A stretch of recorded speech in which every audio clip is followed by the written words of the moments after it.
సుబ్బరాజు గారు మన ఊరి కోసం ప్రజల కోసం వారెంతో కష్టపడ్డారు.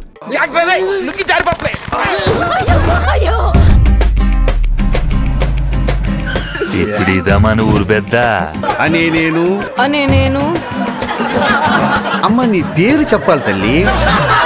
ఆ ముగ్గురు మీ నాన్న తాతయ్యలు ఉన్నప్పుడు కూడా సాయం చేశారు. ఏంటి మీ సమస్య? ఎక్కువ తక్కువ లేని నిన్న మన శ్మశానంలో తిరుగుతుంటే నాకు విషయం తెలిసిందండి. ఇంకా 4 స్థలాలే ఖాళీగా ఉన్నాయి.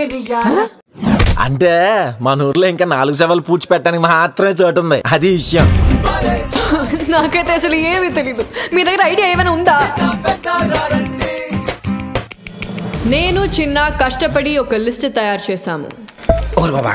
మరి 4 ఎవరికి వస్తాయంటారు? ఉప్పు కప్పు రమ్ము నొక్క పోలిక నుండు చూడ చూడ రుచుల జోడ వేరు. అనవసరంగా మామూలు తక్కువ చేసి మాట్లాడుతున్నారు. ఆపండి ఆపండి. సమాధి చోటు కోసం ఎవరైనా కొట్టుకుంటారా? అందరూ వచ్చి నాకు కావాలి అంటే శ్మశానంలో చోటు కోసం ఒక లక్కీ డ్రా తీయడం జరుగుతుంది. ఉప్పు కప్పు రమ్ము ఒకే ఒక్క పోలికుండ్రు.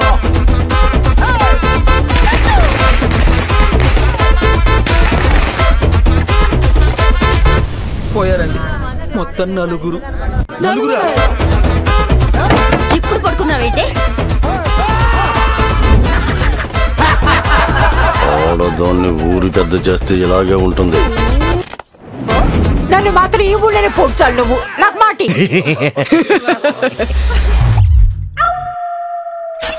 దయచేసి ఎవరు చావద్దని మనవి.